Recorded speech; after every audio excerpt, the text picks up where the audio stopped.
Hello, আসসালামু আলাইকুম ওয়া রাহমাতুল্লাহি ওয়া বারাকাতু। আমি দিল্লি থেকে হাসিনা বলতেছি। আমি নরেন্দ্র মোদির ওয়াইফ বলতেছিলাম। কে বলতেছেন? Hello hello madam. আরে ম্যাডাম, কতদিন পর আপনার নাম্বারটা খুঁজে পেয়েছি ম্যাডাম। আমাদের উপর যে টর্চার করতেছে ম্যাডাম, সে খেয়াল কি একটাবারও রেখেছেন? কে তুমি? আমি তো তোমাকে চিনলাম না বাপু। হ্যালো, কান্নাকাটি করতেছো কেন? আরে তোমার তো চেনা চেনা লাগতেছে, আবার অচেনা লাগতেছে। পরিচয়টা আগে দিবা প্লিজ। ম্যাডাম, আমি মমতাজ বলতেছি, মমতাজ বেগম। আমি সেই সিঙ্গার মমতাজ বেগম বলতেছি ম্যাডাম। আমাদের উপর পুলিশেরা অত্যাচার করতেছে, ডিম দিতেছে ভিতর দিয়ে। কি শাস্তি দেয় দেখ। বোন, তুমি একটু মাথা নত হয়ে শাস্তিগুলো উপভোগ করো, বুঝছো? আমার ব্যাপারে যেগুলা জানো, তোমাকে কিভাবে এমপি বানাইছি, এর যত কারসাজি আছে এগুলো একটা কথা বলিও না। আপনার দুর্নীতির কথা আমি অনেক আগেই বলে দিয়েছি, তারপরও আমাকে ছাড় দেয় নাই। এমনকি আপনি কোথায় কত টাকা দুর্নীতি করেছেন, কোথায় কত টাকা চুরি করেছেন, সব ইনফরমেশন দিয়েছি। ও, যে প্লেটে খাইছো সেই প্লেটেই হাঁকতেছো, তাই না? ও, আগে খুব ভাল লাগছিল যখন আওয়ামী লীগ ক্ষমতায় ছিল, টাকা পয়সা দিতাম, খাওয়ার সুযোগ দিতাম, তখন ভাল লাগতো। এখন বলতেছো সব নাকি? ওই হাসিনা, তোর জন্য সবকিছু হয়েছে। তুই এই সবকিছুর পিছনে দায়ী। গণহত্যাকারী তুই, শাস্তি পাচ্ছি আমরা। তুই দুর্নীতিবাজ, শাস্তি পাচ্ছি আমরা। কি অপরাধ করেছি আমরা তোর ইশারায় চলে? বাংলাদেশের প্রশাসন আর এগুলা বুঝবে না।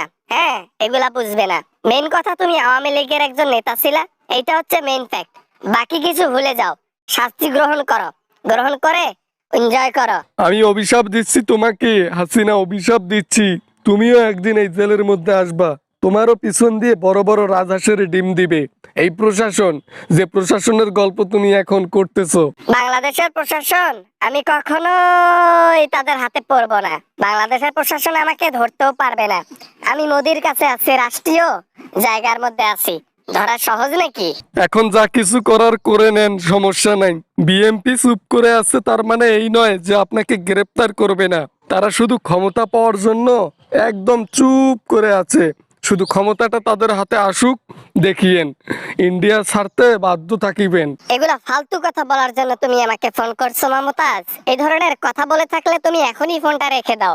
এমনিতেই আমার ব্যাপারে সবকিছু প্রশাসনকে বলে দিয়েছো, তার উপর আবার বড় বড় কথা বলতেছো। তুমি জানো আমি তোমার নেত্রী। নেত্রী ছিলেন একটা সময়, এখন আর নেত্রী নাই। তাই নিজেকে নেত্রী ভাববেন না, ঠিক আছে? বাংলাদেশে তাড়াতাড়ি আপনাকে আনা হোক এই দোয়া করি। আমার পাশের জেলে আপনাকে রাখা হোক এই দোয়াই করি।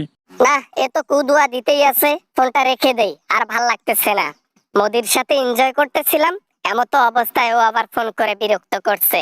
এই ফোনটা রাখ, আর কখনো ফোন করবি না মমতাজ। ফোন তো করবো না, সরাসরি জেলের মধ্যে দেখা হবে আমাদের, দেখিয়েন।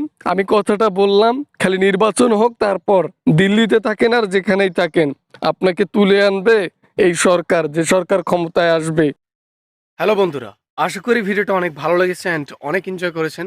যদি ভিডিওটা ভালো লাগে তাহলে প্লিজ একটা লাইক করবেন আর কমেন্ট করতে ভুলবেন না। এরকম আমেজিং ভিডিও নিয়ে আবার আপনাদের সঙ্গে দেখা হবে ইনশাল্লাহ। তো ততক্ষণ পর্যন্ত সবাই অপেক্ষা করেন। সবাই ভালো থাকবেন, সুস্থ থাকবেন। খুদা হাফেজ।